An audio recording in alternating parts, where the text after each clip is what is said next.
Higurashi. Grafikpatch für Tatarigoroshi-hen ist leider noch nicht draußen. Ich habe vorhin mal geguckt. Grafikpatch leider nicht. Noch nicht. Voice Patch, also für Sprachdateien und so weiter, wäre draußen, aber brauche ich ja im Livestream nicht. Mal schauen, vielleicht kommt es noch, bevor wir es fertig spielen, dann können wir die zweite Hälfte von dem Kapitel mit bisschen schöneren Hintergründen und so weiter anschauen und in 16:9. Aber, ja, mal schauen. So.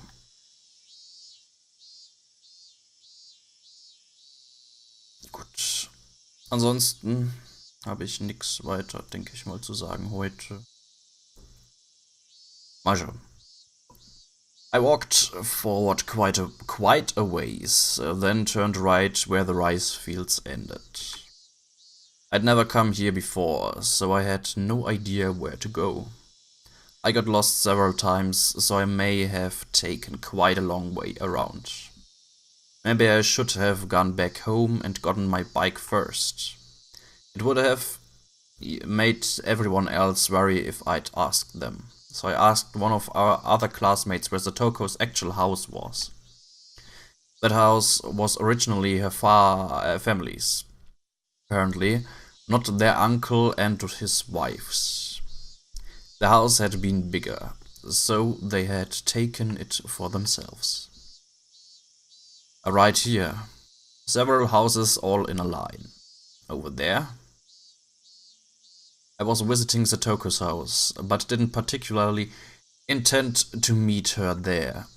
I didn't mean to spy on the enemy, her mean uncle either. Maybe I just wanted to be a little closer to her as her Nini. Pretty words, but I didn't know if they were true. If what Tomita-kun and the others told me was right, it'd be this house. When I recognized it, my feet grew heavy. What did I come here for? My motive for coming here was absurd. When Mion had said at the end that we were powerless, it made me sort of frustrated. I just wanted to do something, anything other than waste the days away praying for a miracle. That's what made me come here. But that was all. Even if I were to witness her uncle actually tormenting Satoko, what could I do? Would I act like a comic book hero, punch the guy in the face, and take Satoko away with me? And then live together somewhere far away? That was ridiculous. I'm powerless. The cicadas' voices, raised in chorus, sounded like they were scoffing at me. As though they were saying that if I couldn't do anything and wouldn't do anything, then I should go back home. I heard a car approaching, so I got out of its way. But the car stopped right behind me, its horn honking shortly once. Annoyed, hadn't I gotten out of their way? I looked behind me, and a familiar face was looking at me out of the driver's seat window. Coach! Hello, Maebara-san. How unexpected to meet you all the way out here. Do you live nearby? Me being here wasn't normal. Just as I considered somehow giving him the slip, I noticed Satoko sitting in the passenger seat. Satoko? Satoko got out of the car and began unloading a lot of groceries from the trunk. I happened to run into Coach on my way back from shopping. He said he'd bring me home, so I accepted his offer. She wouldn't have been able to carry all those groceries on her bike. As Coach spoke, he pulled Satoko's bike from out of the back seat where they'd put it. The grocery bags were big, and there were 4 of them. They all seemed to be packed full and very heavy. Those bags. 7 smart. Hey, isn't that a little far to go by bicycle? I looked at the bags and saw that they were filled to the brim with sake bottles, snacks, and the snacks that you'd eat with sake, and boxes of cigarettes. Their weight was one thing, but their contents were nothing less than luxury items. I made it thanks to Coach. He helped me out. It was a little difficult going up those hills. Satoko gave Coach a smile filled with gratitude. But it was incredibly awkward and even hard trending. Satoko, these groceries aren't for dinner tonight, are they? Of course not. I do not drink sake and I hate snacks. Of course I don't smoke either. He made Satoko go to a distant store by herself on her bike, so she could buy dumb shit like this. And what was the uncle doing right now anyway? He must have been working up a good sweat at this very moment if he needed to send Satoko out by herself, right? If not, then how much had Satoko suffered for no reason? I hadn't intended to voice my feelings, but they may have made it into my face. Coach might have noticed, because he clapped me on the shoulder. Just then one of the house windows clattered open, and the face of a vulgar man, the very sight of which made me immediately avert my eyes, emerged from within it. There were no self-introductions necessary. My gut told me that this was the uncle in question.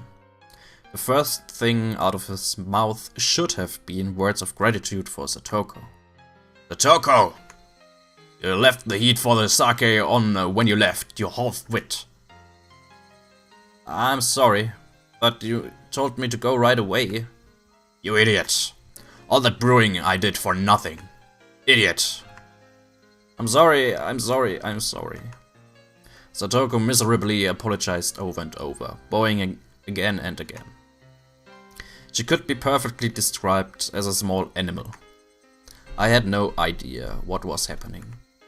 Satoko finished shopping, all for this heavy stuff that wasn't even for dinner. She only managed to come back because she ran into Coach and he drove her home. If she hadn't been found by him, she'd surely still be by herself, panting and moaning, pedaling her bicycle up that steep hill. What was with those words, those horrible, sleazy words that he said to Satoko? In what country's dictionary did it tell him to say such things to a young girl who'd just finished shopping? My anger, of course, wouldn't reach him. The uncle displayed no interest in me, instead shouting at Coach. Oh, if it isn't Dr. Yuri. Hello. Why don't you come on inside too? We're in the last round, so you can get in right away. 100 yen per 1,000 points and anything goes. No, I'll pass, thank you. I just ran into Satoko-chan and gave her a lift is all. I'll be leaving now. Oh, nah, come play around. You've got a lot of money, yeah? I didn't even understand what her uncle and Coach were talking about. But I knew one thing for sure. None of what he'd just said had been to thank Satoko in any way. Satoko, could you bring us the damn snacks? And start getting those beers chilled too. Go get us some cold ones from the fridge. Tech-chan, you're so harsh on her. She looks so sad, you should take better care of her. This is how I gotta treat her. She's been like this since she was with my bro. Spoil her and she ain't gonna listen to a damn thing you say. Shit. Whatever, it's your draw, Tech-chan. Tsubaki-san declared Richie too. Sorry. What? You and Richie again? Tsubaki? It looked like it wasn't just her uncle, some of his friends were over. Hey, wait. What were they doing? Flinging rude words left and right, making Satoko go shopping for your beer, and what were they doing? My uncle's friends came from town, and they're playing mahjong. He told me to prepare dinner for them as well. What the hell? Mahjong? Call his friends over for a mahjong? They were too busy playing, so they sent Satoko to buy them a crap load of booze from a faraway store. And the first thing he said to her was how she left the gas on. What the hell? What the hell? What the hell? What does that guy think he's doing? Who could get lost in some dumb game of mahjong and send Satoko to buy all this stuff? Even though Coach was listening, he pretended he wasn't. There was a line of heavy-looking shopping bags lined up on the ground next to the trunk. My Bada-san, you help too, please. You're a boy, you get to carry this heavy one. Coach, you gonna let this slide? This is completely... Coach pretended he hadn't heard that violent outburst either. When I thought about it later, his reaction might have been the best thing he could do in that situation. I carried 2 of them myself. Come on.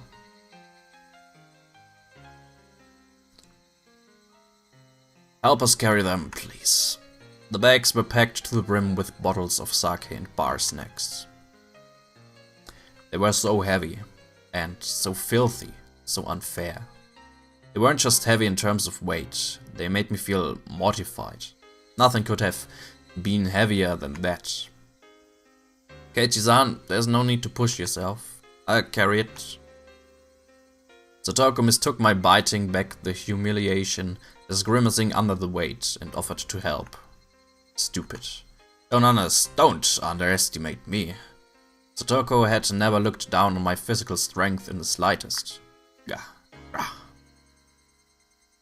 Coach, I'm sorry for you too. It must be heavy. No, not at all, answered Coach, smiling vaguely. Truly. But I, and I alone, knew.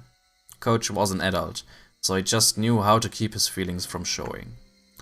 There was even more anger than I was feeling, burning deep in his eyes. Well, haha, it is heavy. Shit. It wasn't very far to the doorstep of Satoko's house, but the bags squeezed my palms and started leaving red marks. Fury welled up in me and the back of my throat stung.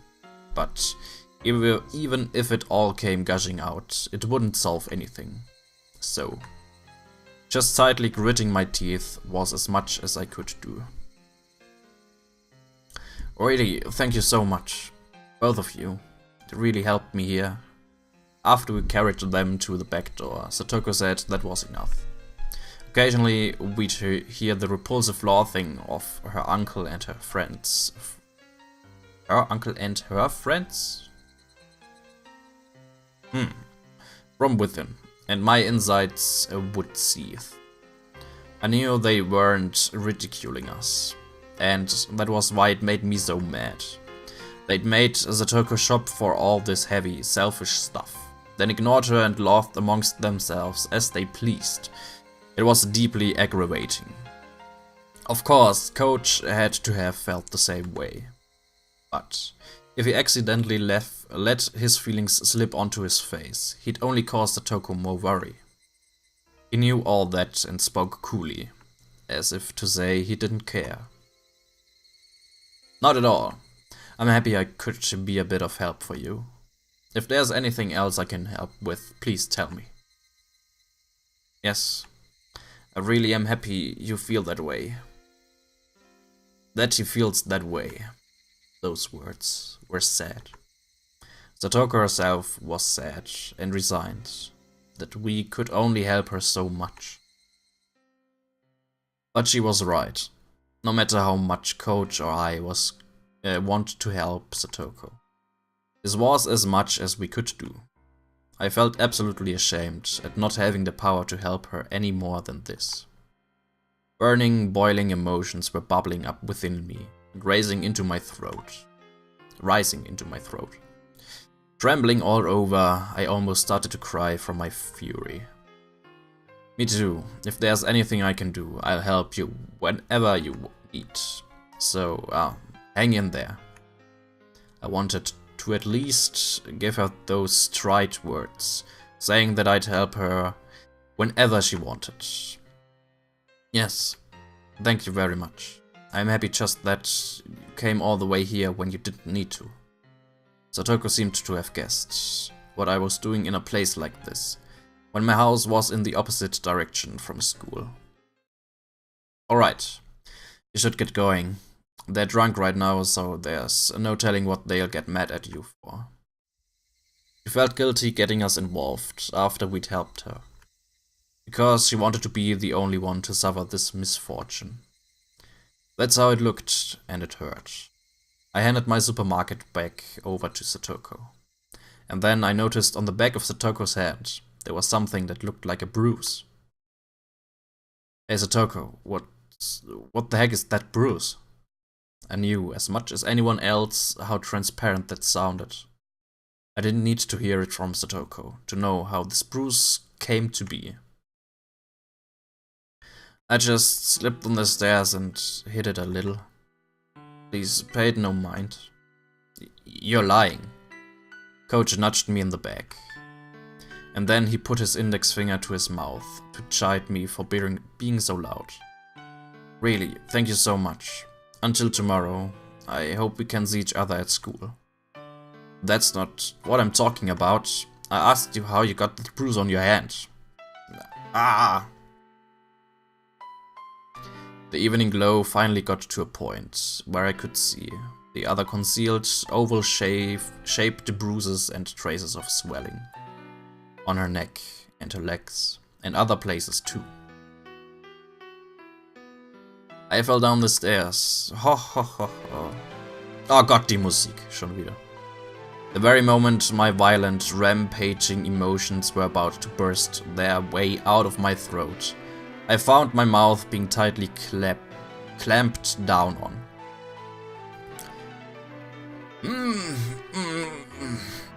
Coach was pressing down on my mouth from behind, wrapping around me tightly with his hands.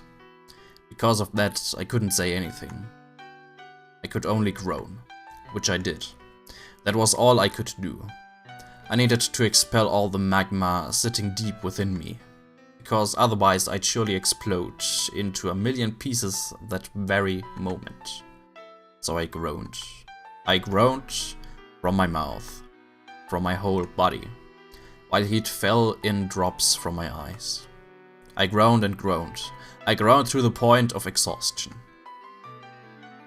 I wrung absolutely everything out of myself. Even having lost my voice, I was still wringing it all out. I understand how you feel. I really do, my Bada-san. Please just endure it for now. Please, I'm asking you, my Bada-san. Endure it for now. And then what, huh? What would happen to her, to Satoko? Her body and mind were wounded, and she was being made to suffer like this. Can you not even let me howl in vain at it? Gott, die Scheißmusik. Ich hätte eventuell kein Problem damit, wenn die nicht so übersteuert wäre. Und ich mach schnell andere Musik an. Bisschen besser passt.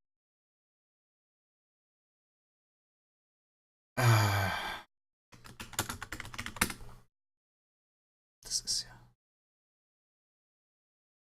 Sehr.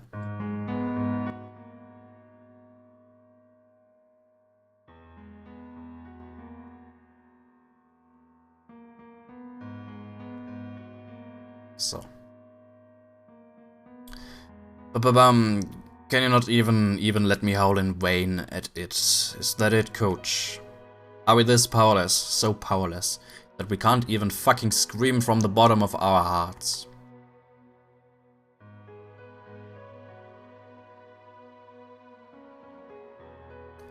The voices of the Higurashi made me calm down.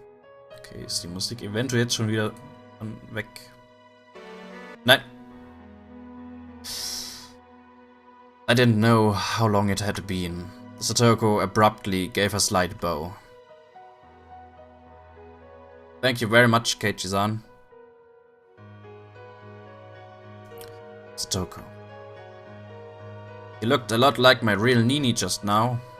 My real Nini may not be here anymore, but I have another Nini named Kate-san. Yeah, you got it. I'm your Nini. Guten Track rausgesucht. Ja, ich hab Sad Music in YouTube eingegeben und das erste Video einfach angeklickt.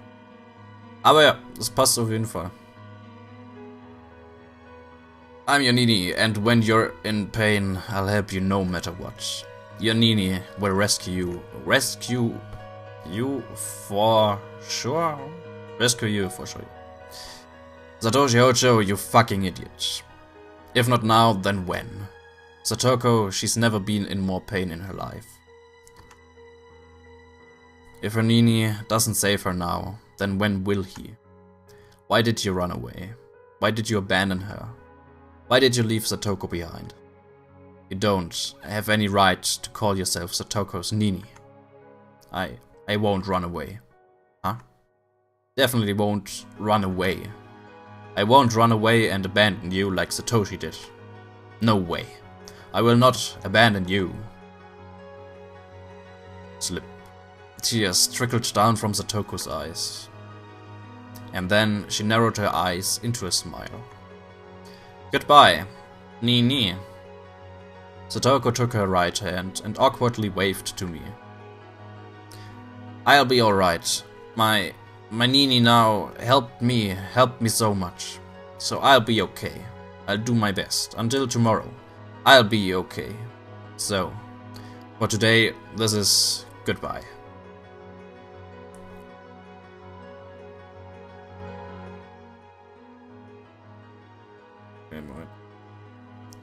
This is goodbye. There was no way that I could say bye, see you tomorrow. And then from inside the house came a throaty, disgusting voice. Satoko! Could you bring us the snacks already? Okay, Nini. Get going already. I'll be fine now. Hurry. Let's go, Maibara-san. Staying any longer than this would be a bother to Satoko-chan. Coach, Nini's house is a little far away. I'm sorry to ask you this, but could you take him home? Yes, I'll do that. Coach grabbed me by my collar, and with strength I couldn't have imagined him having started dragging me away. And I, unable to oppose him, started getting farther away from Satoko. She waved her hand to us, expression still dark, and disappeared through the back door.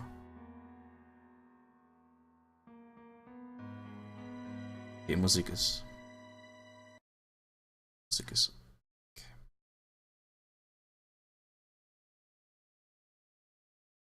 So.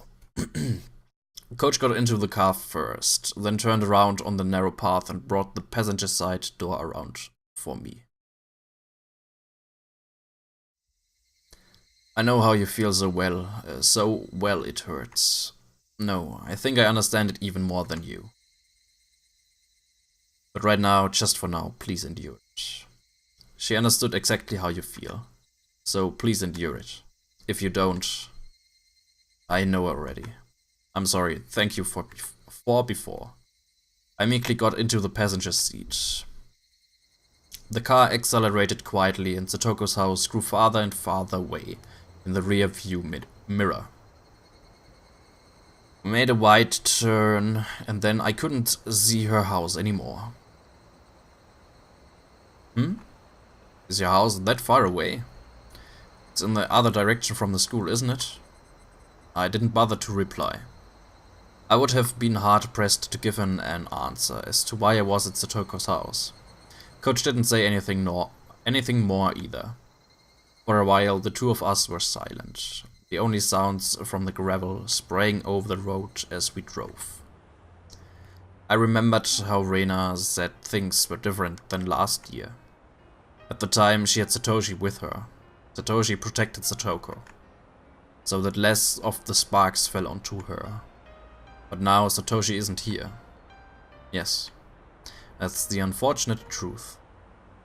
Coach seemed to understand what I really meant when I said that. It's a terribly sad, cruel story. But there's a limit to our resolve, our efforts, and our assistance. It sounded like an excuse, but he was right. Even if Coach and I wanted to be people Satoko could depend on. That was all. It ended at the front door. No matter how much I shouted that I would be her Nini. No matter how much I shouted that I wouldn't abandon her, and no matter how much Satoko called me Nini, I couldn't do any more than that. Where on earth could Satoshi have gone? Right, Satoshi was another story. Her actual brother, Satoshi, was in a position to protect her. Far better than we ever could. That was the cold, sad truth of the massive gulf between Satoshi and us. I wonder what he has been doing lately. Satoshi left home. I didn't know why. Maybe it was because of Oyashiro-sama's curse. Or he disappeared, or something. In any case, he wasn't beside Satoko now. At the time Satoko needed him to protect her most, he wasn't here. Why isn't he here? Satoko needs him now more than ever. A lot of people talk about Oyashiro-sama's curse, but the only thing I can say is that he ran away. One of my friends said that one day he just never came back. He ran away without even leaving so much as a note for his sister. Satoshi-kun had been doing part-time jobs a lot. At the time, Satoko-chan really wanted this huge stuffed animal. It ended up costing a lot, so he was doing all sorts of part-time jobs in order to afford it. He felt so strongly about it. Everyone was whispering about how he at least wanted to get his sister a nice birthday present, since she was being made to live such a pitiful life with her uncle and his wife. In the end, he didn't use his savings for a birthday present for Satoko. Satoshi-kun disappeared, and the police looked long and hard. They found out that Satoshi-kun had withdrawn all his savings himself on the day he left. After checking all over, they began to think that maybe he'd used his savings to go to Tokyo. Tokyo? What? Again, all I can say was that he ran away.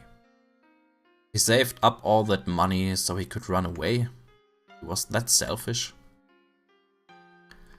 But how could he just leave Satoko behind? If he was going to run away anyway, he should have brought Satoko with him. Even though Coach was still calm. He wasn't trying to pour any oil on the fire of my anger at all. He just waited until my anger naturally subsided. After listening to gravel being crushed under the wheels for a little while, Coach spoke abruptly. Please understand. Satoko-chan left behind, arrived at the same conclusion. I'm a burden to my brother. I'm a burden on my brother, and that's why he abandoned me. He didn't take her with him when he left. How terrible must Satoko have felt, being betrayed by the brother she loved so much. But Satoko-chan was a very strong person. Of course, she had the support of close friends too, but that was how she regained her smile.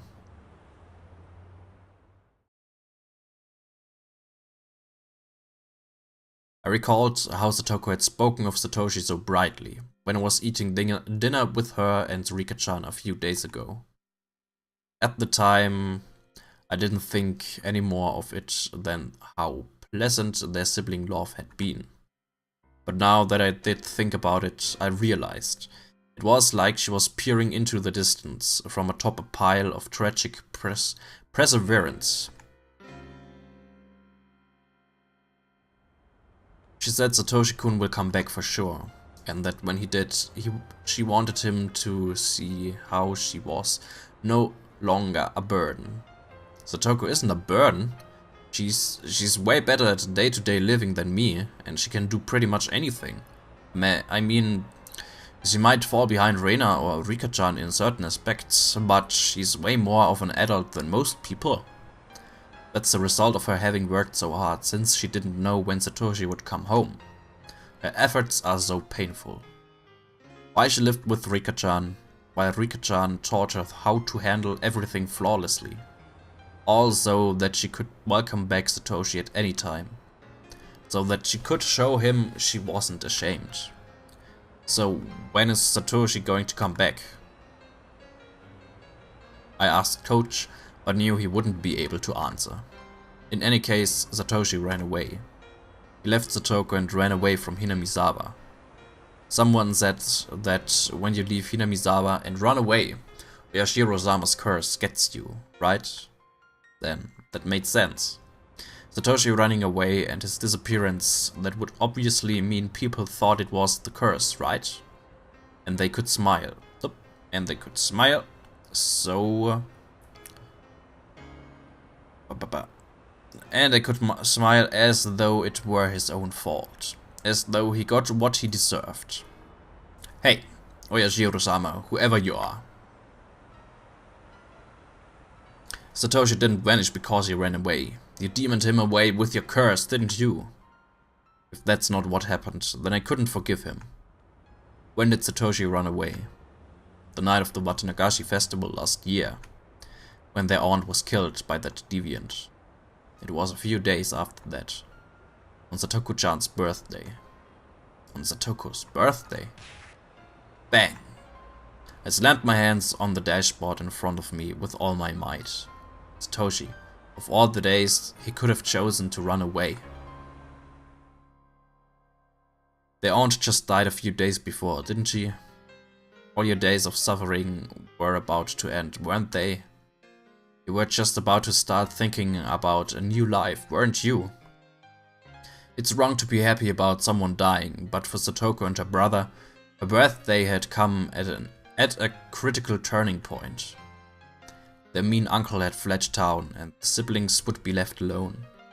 They should have been able to be happy about that. On Satoko's birthday.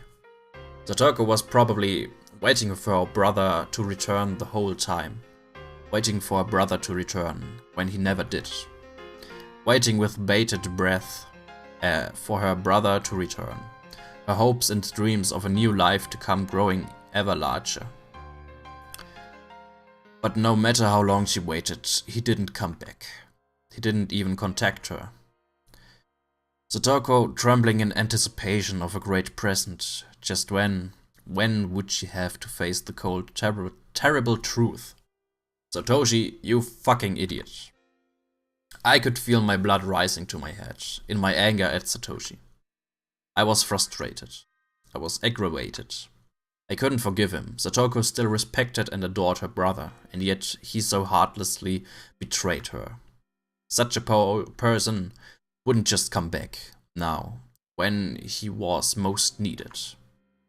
Yes, no one would protect her, not even her real brother Satoshi. So when she started to see you as her Nini, I was happy. Huh?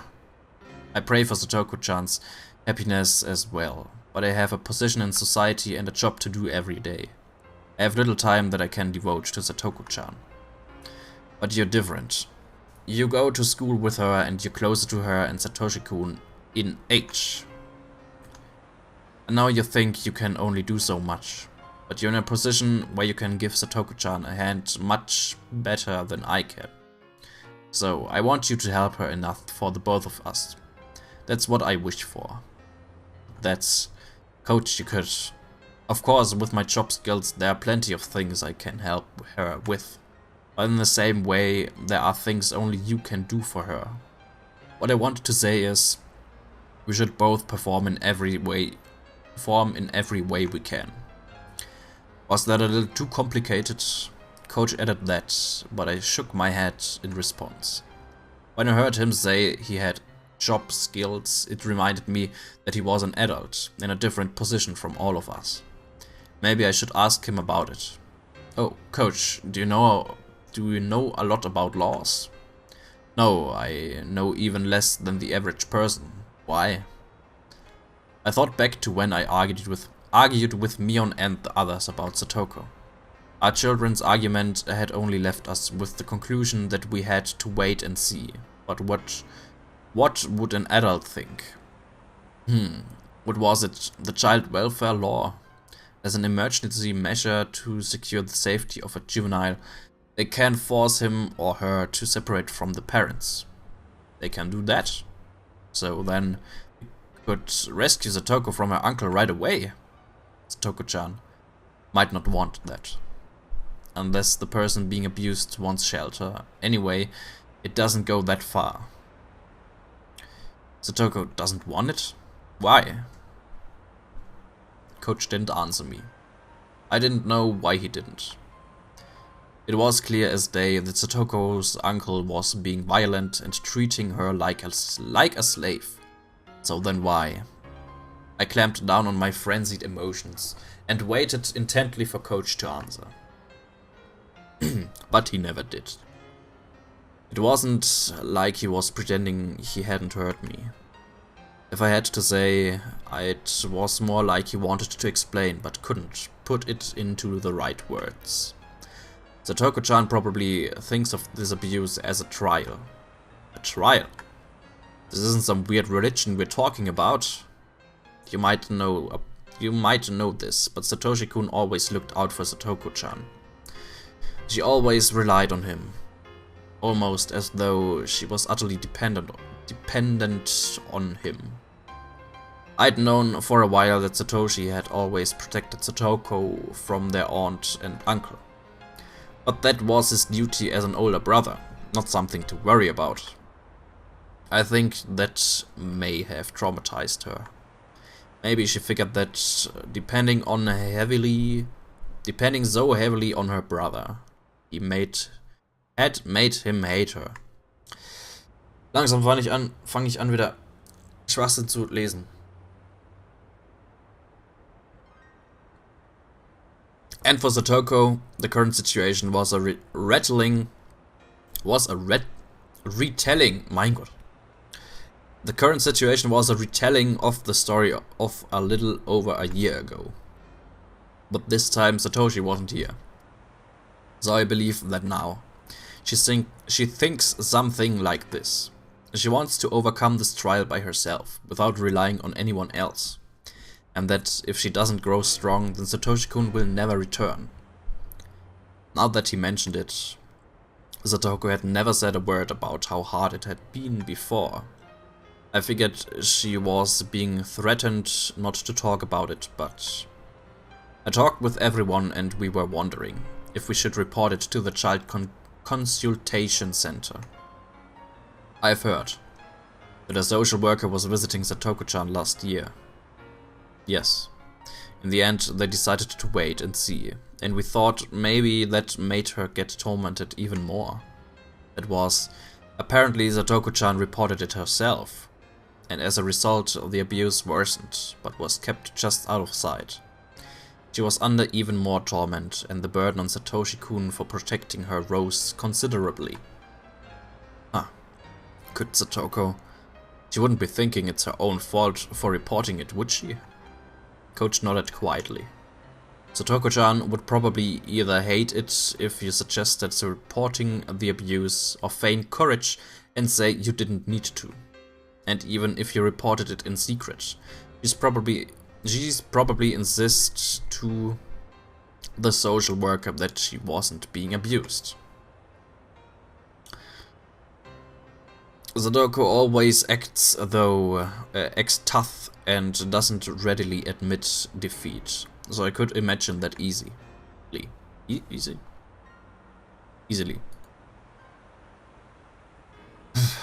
And there are strict limitations on this emergency measure. The Child Consultation Center would need permission both from the court and from the concerned party. If the abuse was known to the public, they could forcibly shelter her even if she denied it. For Satoko-chan, that would probably mean losing. This isn't about winning or losing, it's real life. Satoko, she's back on topic. After they placed her under their protection, she would be sent to a child care institution or the like. And she would basically be living there, so it would mean moving away. And with the change in residence would come a change in schools too. That changing schools. It has to be done. If that's what it will take for her to be safe. Satoko-chan understands all those things. All the more reason for her not to want it. Why? Because Satoko-chan's reason for living is to wait at that house for Satoshi-kun to return. She was a husk, an empty shell after being abandoned by her brother. How did she find a reason to live? Try looking at it from Satoko-chan's point of view, rather than your own.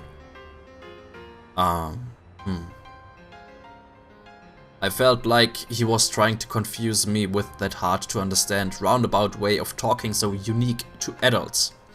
The point was that I couldn't do anything about Satoko wanting to stay in that house. And that I should watch until she gives in. In the end, no matter what I said, Coach himself was saying to wait and see. I don't understand. What? If I feel that Satoko is really in danger, I will report it without asking anyone's opinion. She might not be happy with the result, and she might hate me for it. But I believe that will ultimately be what brings Satoko's happiness. Coach turned to me and gazed fixedly into my eyes. Fixedly. Fixedly. Ja, soften Quatsch.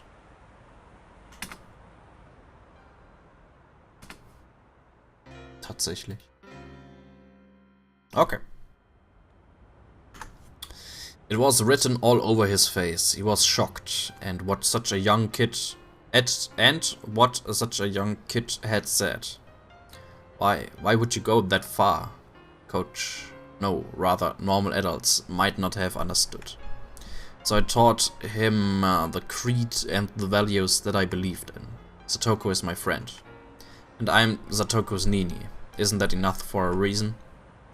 I stared at him with a will strong and unbreakable as steel, as his eyes betrayed a tiny bit of unrest. No, of course that's enough. We were silent for a little while, until finally Coach said only that. Didn't we make a promise? I'm sorry, what? That we weren't going to ever let Satoko cry. We made a vow on that day of the barbecue party. I didn't think about it hard at all, but Coach and I still made a promise that we wouldn't ever let Satoko cry. Coach gave a dry grin of regret, immediately apologizing for not remembering. One day or another, when he grinned like that, it made me think that his enthusiasm for saving Satoko was a tiny bit smaller than mine. He lightly hit the brakes, making a skidding nose, and leaned forward. Could that be your house there? Oh, right, Maibara-san would live in a Maibara's residence. At the Maibara residence, wouldn't he? Before I knew it, we were almost to my house.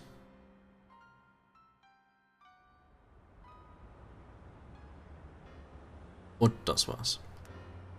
Oh, mein Hals.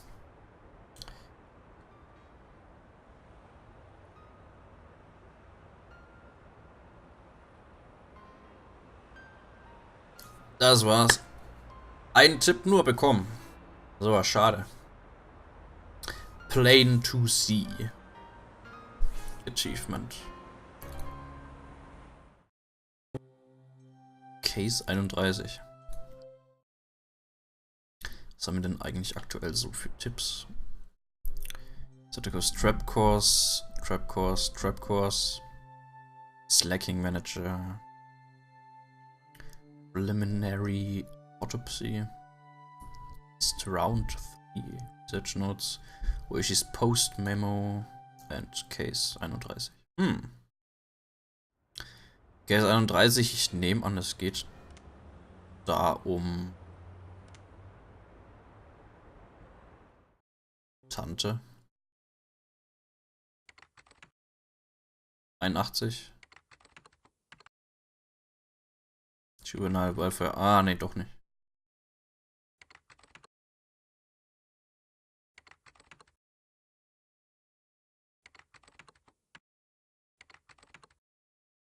Ah, ne, okay. Da geht's um Anruf. Das ganze Zeug.